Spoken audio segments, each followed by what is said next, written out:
So a little while after being out, I'm letting myself get pulled back in. Physical media. Let's talk about it.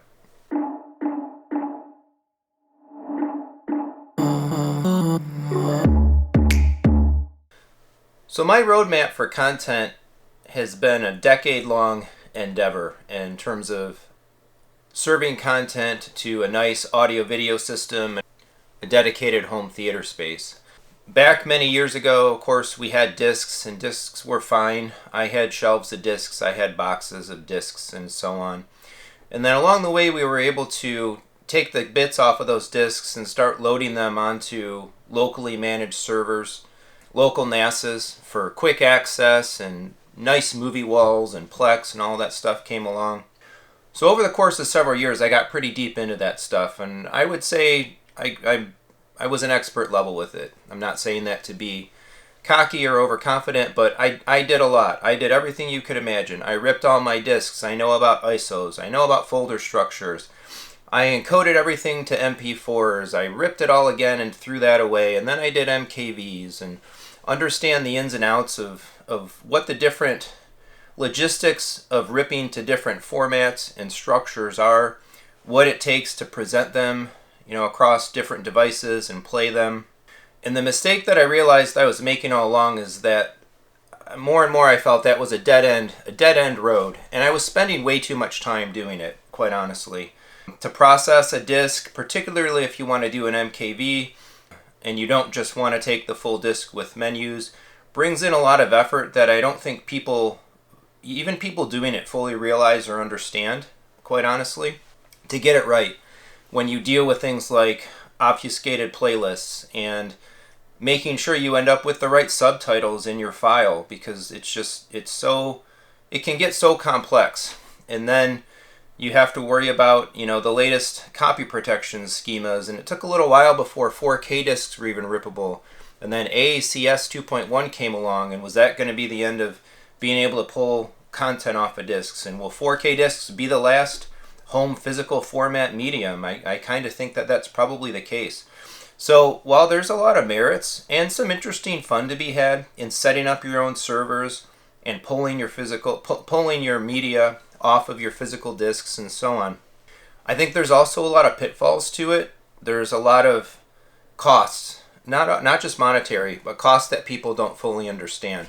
I went down that road very deeply, and I wasted a lot of time doing it, particularly because I ripped, I managed, I didn't like the way I was managing it, I re-ripped again, and so I can't tell you, probably over the last decade, before I gave that stuff all up before, how many times I might have re-ripped or reprocessed the same movies. And I wish I could have some of that time back, quite honestly. But there's ways to do it that don't have to be so all-encompassing or so overbearing if you manage your time and you manage the way that you're approaching it. And I think there still are some merits to actually that methodology for accessing local media and so on. And I think we've never been at a more interesting point for people doing this in the home theater hobby, because we have the Zappitis and the Zidus and the Dunes. They're all spinning out very nice, very high-end, very expensive hardware to play this stuff back. We have $300 18 terabyte hard drives. So the ability to put together a large server with just a hoarding level massive collection of media is simpler than ever. And we have better and better products from Synology and QNAP and others to actually serve those on our local networks. We've got devices like the NVIDIA Shield and the Apple TV, and apps and platforms like Infuse and Plex that really kind of make all this stuff really quite cool in some ways. But it still has the same logistical risks and ramifications and failure modes and so on that it's always carried. Along the way a few years ago, I hit my fed up point with it, trying to be too meticulous, putting too much time into it, and I threw my hands up. I sold my Synology, I got rid of my jailbroken Oppo, I got rid of all my other streaming solutions, and again, I did some pretty advanced stuff. I had the big Synologies, I had a big 12-bay Synology NAS, and I went the extra mile too and did the G Suite Google Drive with I don't know how many terabytes of my stuff loaded in there, all ripped to MKV, streaming natively to Infuse. I didn't even need this. I didn't even need the NAS for a while of doing that stuff. Of course, I think Google's changed the terms of service, and you can't necessarily stuff as much content in the cloud as you could before. But again, I just want to say that I've been in and out of the local media DIY server ripping for a while, and then I hit my limit with it. Frustrations and time investment and so on. And that's finally what led me to Kaleidescape. I bought my original Strato. Along the way, I upgraded to a larger Tera. I've since downgraded myself to having the Strato S 6 terabyte. And Kaleidescape makes so much of doing all of that stuff pointless, quite honestly. But the barrier of cost to get into Kaleidescape is pretty high. And people have big, large existing disc collections, and I can understand why maybe not everybody wants to commit to taking the jump to Kaleidescape. There's very reasonable, specific logistical elements to that choice. There's a different level of cost commitment and faith that you need to have. And some people like to have their stuff physically, having that disc in a box as a physical backup and then loading it on a NAS versus owning it digitally. Some people don't want to buy things digitally yet. And so there's all types of different personas out there, I think, and different use cases for why you might buy different source products, why you might build libraries and kind of source content from different places. A lot of it's based in the same place. We're all home theater enthusiasts. We want to enjoy high quality, high fidelity content. We're all collectors. We're all cinephiles, to some extent. And so it's really just a matter of how are you going to execute your involvement for your content in the hobby. And for me, I've really moved away from physical media and so many things. We have a house full of printed books, but they're very specific, and I don't really buy many books. I'm a big Kindle fan. Comic books, same thing. I maintain a small collection of some large format omnibus style collections, but by and large I read my comics digitally. I can't tell you the last time I bought a video game on a disc, and I would honestly never ever intend to do that again, regardless of platform, Switch, Xbox, PlayStation, PC. And so that kind of leaves movie or music as well. I've been loosely toying with the idea of getting into some vinyl, but I can assure you I'll never buy a CD. It's going to be either Apple Music, digital music streaming, with potentially a little bit of vinyl supplementation, kind of for the fun and experience of it, and that would be it. And I haven't bought a physical movie. I haven't bought physical discs in a while. I've been fully Kaleidescape plus Apple TV and iTunes for a few years. But again, there's constraints, there's pros and cons. No solution is perfect, and no platform is infallible. There's pros and cons to everything. So, as it is, given that this is still something that has so much discussion around enthusiast circles, around YouTube, and so on, the DIY ripping scene still has so many folks supporting it and claiming how great it is, but again, it's not all sunshine and roses. But what I found is that particularly after doing the Home Theater 2.0 project is I was increasingly shifting my mindset to say, well, Kaleidescape will be my number one source, and if I can't get it on Kaleidescape, I don't care. I'm going to get it on iTunes. I'm going to stream it, and whatever iTunes delivers to me right now, I'll take it. It's good. And quite honestly, streaming has come so far. Streaming is really actually quite good, particularly on the video side. But sometimes, unless it's streaming Dolby Digital Plus, and particularly Atmos DD Plus, there's still a lot of streaming content that's Dolby Digital and lower bit rates. And particularly, again, after doing Home Theater 2.0 and looking to upgrade some of the sonic quality of the living room, even just for watching TV shows and stuff, I kind of find myself not wanting to fall back to streaming as much. That if Kaleidescape can't offer it, maybe I do want to consider the physical media for a piece of content again. Kaleidescape doesn't have Criterion. They don't have all the studios. They don't have all the content. They have a whole monster load of stuff, but they don't have everything. And there's a lot of special editions. And as much as I might have made comments about physical media diminishing in the recent past as well, I think there's also a concept, particularly since COVID, where physical media is getting also a little bit of a niche resurgence of sorts. Yeah, there's a lot of consolidation happening, and like some boutique disc making companies and so on are kind of gathering up the rights to release and distribute things on physical media. I think we're seeing an increased depth of that physical media catalog, and so Blu-ray and 4K Blu-ray. I think it's going to be around for a while, and there's going to be some things that come out in the physical realm that are maybe not paralleled exactly the same way on streaming, or of course at the same quality, and Kaleidescape might not be able to get them. So I mean, if you want a fully rounded content stack for your home theater space and so on, you definitely need a streamer, and you want a high quality source. And so I'm wondering, maybe there's room in my rack, in my system, in my life, for a little bit of duality, meaning Kaleidescape plus still some things loaded on physical media. And if I do the physical media thing, I don't want to flip discs. I want to put discs away, and I want to be able to access it all digitally, via a player and so on. But I'm going to go about it in a way that is the simplest, straightest shot, glide path, least time invested way to do it. And so I want to break that down on the channel here. And so I think I'm going to film this as this is an introduction, and I want to film this as a little bit of a series, meaning let's do a conversation on how do you get stuff off your discs? What are all the mechanisms? What are the ways to do it? What are the formats and the merits and so on? And really get into the nitty-gritty of the pros and cons of those, because I don't think people, again, really talk about it. I would go out a limb, and I will venture to say that a pretty significant portion of the people taking content off of a disc and making MKVs have content in their collections that's wrong. That's missing subtitles, that has playlists in the wrong order, and they didn't fully know or understand the details of what exactly might be on that disc and how you get it off the right way. So we'll talk about that piece of it. Then we'll talk about how do you store it and how do you serve it, and what are the options available, what are the pros and cons and such of different solutions there. And then finally, I think the third piece is how do you play it. So you got to get it off, you got to put it somewhere, and then you need to play it.